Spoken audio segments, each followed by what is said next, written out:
ગુજરાતમાં અત્યારે હાલ એવી પરિસ્થિતિ છે કે ખાડાની અંદર રોડ છે કે રોડમાં ખાડા છે સમજાતું નથી. એક બાદ એક એવા રોડ રસ્તા છે કે જે ક્યાંક વરસાદને કારણે ધોવાઈ ગયા છે અને આજે પણ ઘણા બધા એવા વિસ્તારો છે કે જ્યાં રોડ રસ્તા સરકારે બનાવવાની મહેનત કરી જ નથી. અને આવા જ એક રોડ રસ્તાને લઈને હવે આમ આદમી પાર્ટીના નેતા ઈસુદાન ગઢવી મેદાન આવ્યા છે.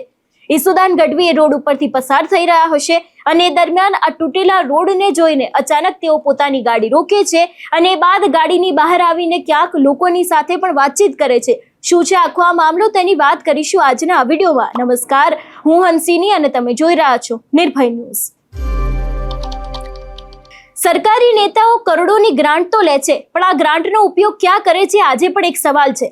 કારણ કે આપણા ગુજરાતની અંદર જે એવી વાત કરવામાં આવી છે કે વિકાસ થઈ રહ્યો છે, પણ આ વિકાસમાં ક્યાંક રોડ રસ્તાને બાકાત રાખવામાં આવ્યા હોય ને એવું લાગી રહ્યું છે.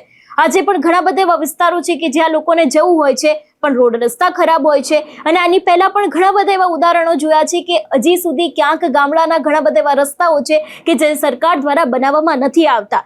અને હવે વાત કરવામાં આવે જામ ખંભાળિયાનો આ રોડ છે જ્યાંથી ઈસુદાન ગઢવી પસાર થઈ રહ્યા હતા અને એ જ દરમિયાન તેમના દ્વારા આ ખરાબ રોડ રસ્તાને લઈને આખો એક વિડીયો બનાવવામાં આવે છે અને ક્યાંક લોકો ઉપર એવો કટાક્ષ પણ કરવામાં આવ્યો છે કે હજી ભારતીય જનતા પાર્ટીના નેતાઓને મત આપો એટલે તમારે આવું જ વધારે ભોગવવું પડે.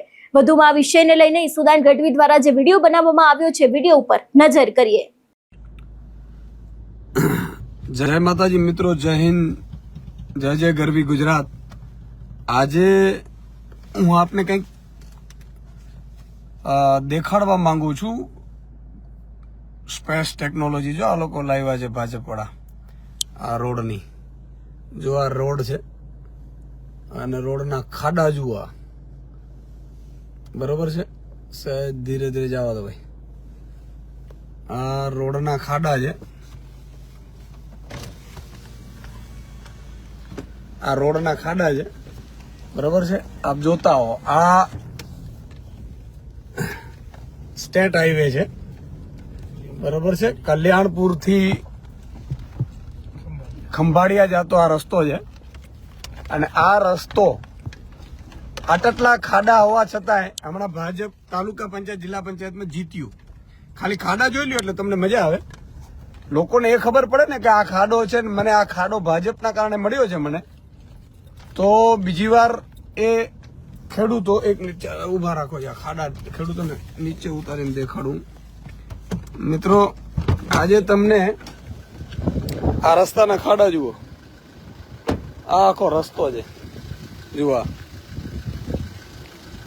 આ રસ્તાના કયો કેટલા છે રામજીભાઈ? આ 42 ગામનો આ રસ્તો છે અને આ રસ્તો છેટ વિરમદળ સુધી આવો નવો છે મિત્રો. આ ખાડા અને આ 42 ગામને જોડતો આ રસ્તો, આ રસ્તામાં 42 ગામ 2 તાલુકા લાગે છે, કલ્યાણપુર થી ખંભાળિયા સુધી, બરોબર છે. મારું ગામ પણ એની બાજુમાં જ છે. આ મધુપુર ગામ છે. કામાઈ માતાજીનું મંદિર છે, અહીંયા દર્શને ખૂબ આવતા હોય છે લોકો. અને આ રસ્તામાં, આવા રસ્તામાં 1-1.5 વર્ષથી ચાલીએ છીએ. આમ તો ઘણા વર્ષોથી આપણા ખાડા પડ્યા છે અને છતાંય ભાજપ અહીંયાથી જીત્યું. બોલો, તાલુકા જિલ્લા ભાજપ જીતી છે. રામજીભાઈ જો આ ગાડી આવે છે, હવે આ ગાડી વાળો બિચારો જુઓ તમે, આ આટલા ખાડામાં આવે છે અને પાછું છતાંય ભાજપને મત આપશે આ લોકો, બરોબર છે. આ ખાડામાં રામજીભાઈ હું આ રસ્તાની આખી શું પીડા છે? 3 વર્ષથી આ રસ્તો બને છે. વળી ક્યારેક કોઈ સોશિયલ મીડિયાના માધ્યમથી કે કોઈ રજૂઆત કે કઈ કરે એટલે ભાજપના નેતા ડાયરેક્ટ ગ્રુપમાં બધામાં લેટર શેર કરે કે આ ગાંધીનગર ને સંસદ સભ્ય ધારાસભ્યશ્રીની રજૂઆત છે અને થોડા સમયની અંદર જ આ રસ્તાનું રોડનું કામ ચાલુ થઈ જશે. 43 ગામ અને 2 તાલુકાને જોડતો આ સ્ટેટ હાઈવે છે, આરએનબી ડિપાર્ટમેન્ટમાં આવે છે. અને આમાં લગભગ 20 વાર પેચ વર્ક કરવામાં આવ્યું. પેચ વર્ક કરે એટલે બિલ પાસ થઈ જાય, રોડ મળી જાય. અને આ રસ્તો આપણે કલ્યાણપુરથી કરી અને વિરમદળ સુધી એટલે 30 કિલોમીટર સમથિંગ આના હાલતમાં છે. Space technology. અચ્છા, આ તમે વિચારો મિત્રો, આ નવી ટેકનોલોજી છે. આમાં માન લો કે ગાડી છે ને ઊંચી નીચી થાય, આ જો ગાડી આવી રહી છે, ગાડી ઊંચી નીચી થાય અને આ બધા બિચારા ભોગવે છે.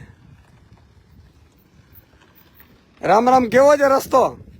ગાડી બંધ પડી જાય જો આમથી બતાવવા લઈ જો જાજો જો આ મોહણ થી આવી રહ્યા છે મારા બધા તો વાતો કરી સંબંધીઓ મિત્રો છે, અને કેવી તકલીફ પડે છે. તકલીફ બહુ પડે હો રસ્તામાં. અને હમણાં બાજુ આ જ રસ્તા ઉપરથી બાજુ ભાઈ લોકો અહીંયાથી નીકળીને પાછા ભાજપને મત આપે, ભાજપને જીતાડ્યા. 43 ગામના ખેડૂતના જે દીકરા દીકરીઓ છે એ ભણવા માટે ખંભાળિયા અને કલ્યાણપુર હાઈસ્કૂલમાં જાય હા. પ્રાઇવેટ બસોમાં, એને કાયમમાં હાલાકી ભોગવવી પડે. આ રસ્તામાં બરોબર છે. ગાડીઓ બંધ થઈ જાય કોઈ હા, બંધ પડી જાય છે ને, ગાડી ના અને લે આ રસ્તામાં બંધ ગાડીઓને નુકસાન થાય છે. ગાડીઓને બહુ થાય. આનો રસ્તો તમને શું લાગે છે? આ રસ્તાનો રસ્તો શું લાગે છે? રામ રામ. હાલતી જ નથી આમાં ગાડી. હે ગાડીઓમાં હાલે જ નહીં. આ તો જવું પડે ને જવું પડે. બીજો કોઈ રસ્તો છે? બીજો નથી કોઈ. બીજા આવા જ છે બધા. બધા આવા જ છે. બધા આવા જ છે. હા, તો મિત્રો આ જો આ છકડો રિક્ષો આવે છે. આ છકડો હા મળી.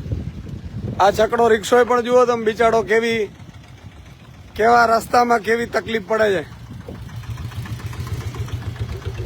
બરોબર છે. અને આ માત્ર એટલું નથી, આ છેટ રસ્તો છે ને વિરમદુર થી કલ્યાણપુર સુધીનો આવો રસ્તો છે. રામભાઈ આમની રામજીભાઈ આની રજૂઆતો ઘણી વખત થઈ છે. કોઈ તો લગભગ 40 વખત તો મેં 2-3 વાર ગામ લોકોએ નાખી કંઈક કર્યા ને આમાં ભાજપના ઝંડા કોઈના હતા, બીજેથી પેચ વર્ક ચાલુ થયો.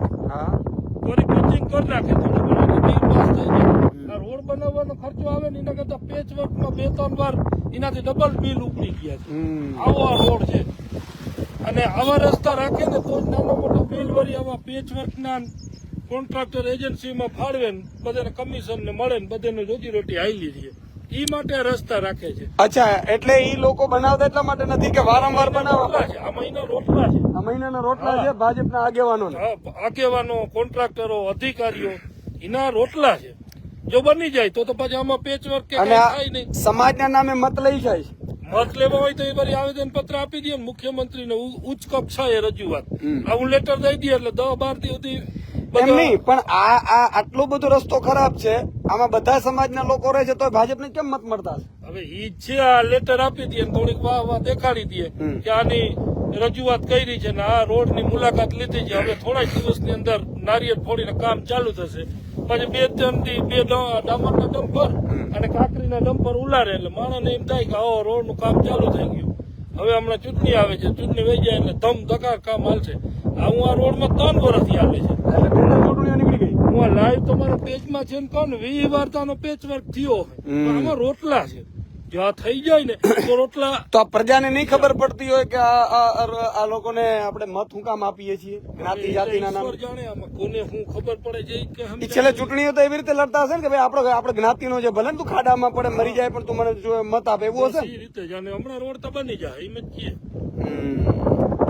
તો મિત્રો, ખેડૂતોને પાક વીમો ન મળે, ભાવ ન મળે, ખાતર ન મળે, બિયારણ ન મળે, હવે થાંભલાઓ આવે છે અને ઉપરથી આ હાલત છે ખેડૂતોની, તમે જુઓ. એટલે આ બહુ પીડા છે. દરેક ગામડેથી સ્કૂલ બસો નીકળે છે કાયમ. બાળકો આમાં અચ્છા, બાળકો ઘણા જાય છે. બાળકો ઘણા નહીં, બધા 90% જાય. સરકારી નિહાળમાં ક્યાં એ તાળા આ લગાવે આ બાળકો રોજ અહીંયાથી નીકળે છે. વિચાર કરો દોસ્તો. આવી સ્થિતિનો સામનો કરે છે. જો આ ઓલી કાવલી સામે છે હા. આગળ હોડકાની જેમ હાલત ડોલત થાય. આ વાત સાચી છે. હાલત છે ઈ. પછી વાહનોને ઈંધણનો એટલો માલ, સમયનો બરબાદ થાય. આપણે ખુદને આ ખાડા ટેકરામાં ભોગવવું પડે. એ સિવાયના વાહનોના લોઢા વેલેરા પૂરા થઈ જાય. વ્હીલના એલાઇનમેન્ટ ખરાબ થાય, ટાયરો વહાય. આ બધી સ્થિતિ જો આ રીતે વર્તન થતું આવે છે. આમાં ઓલું મધદરિયે નાવ કેમ હાલક ડોલક આવી સ્થિતિ થાય. જો હવે આને ડ્રાઈવરને વિચારવું પડે ક્યાં ટાયર જવા દે. કેમ છો? આ જો રસ્તાનું કરીએ છીએ લાઈવ. રસ્તો બહુ ખરાબ છે ને? હા એટલે 10 ની કરતે હાલે. હા જુઓ આ ડ્રાઈવર ચાલે મજામાં. આ જુઓ બિચારા કેટલા લોકો મુસાફરી જાય છે અને આ 10-15 ની સ્પીડે બસ ચાલે છે. મિત્રો, આ લોકોને કાંઈ પડી નથી. ભાજપના નેતાઓને ડર જ નથી કે ખરેખર ચૂંટણીઓમાં આપણે મત મળીએ છીએ, પ્રજા મત આપે છે, મોડી પ્રજા છે, છતાંય આવા રસ્તા ઉપરથી ભાજપના જુઓ આ બચારો બાઇક થી આવે છે, હવે આમાં પડી જાય, વિચાર કરો ને પાછા ભાજપને મત આપે બિચારો. જય માતાજી. આ બધા પાછા આપે છે ભાજપને મત. હું છે ને તમને દેખાડું આગળ હાલો, આગળ આપણે હજી ગાડીમાં તમને દેખાડીશ. ચાલુ તમે વિચાર કરો, જો આપણે જાગૃત નહીં થઈએ ને તો યાદ રાખજો મિત્રો કે આપણે આ ભોગવવું પડશે.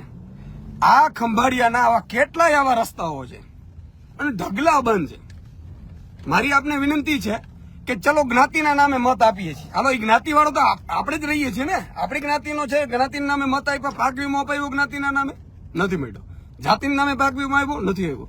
ધર્મના નામે પાક વીમો મળ્યો, ન મળ્યો. આ થાંભલાઓ પડે છે, આ બે બને ને, આપણે એના જ્ઞાતિના લોકો માટે તો રસ્તો બનાવવો જોઈએ, જે જ્ઞાતિનો જ હોય તો. નથી એવું, એ આપણે મામું રમાડે છે. જો છેટ સુધી તમે જોઈ લ્યો આ ખાડા. એવું નહીં કે ઈસુદાનભાઈ અહીંયા જ કહેતા હતા એમ. આ આખે આખો રસ્તો છે અને એવું નથી કે પાછું આ લોકોને ખબર નથી, બધી ખબર છે. અને કરોડિયાના ઝાડાની જેમ થાંભલાઓ આવી ગયા છે. આજે જો મિત્રો નહીં જાગીએ ને તો યાદ રાખજો, આપણે આપણા દીકરાઓ માટે એક તો સ્કૂલો ન રહેવા દીધી. અત્યારે હું આ ગામોમાં વિરમદળ ખાનગી સ્કૂલમાં બિચારા બાળકો ભણવા જાય છે, સરકારી સ્કૂલોમાં શિક્ષક જ ન રહેવા દીધા. અને મુદ્દાની વાત એ છે કે જે સરકારી સ્કૂલમાં શિક્ષક એના એ જે વાલીઓ છે દીકરા, આ વિષયને લઈને તમારું શું માનવું છે અમને કમેન્ટ કરીને ચોક્કસથી જણાવજો. તેની સાથે અમારી ચેનલ નિર્ભય ન્યૂઝને લાઇક, શેર અને સબસ્ક્રાઇબ કરવાનું ભૂલશો નહીં. નમસ્કાર.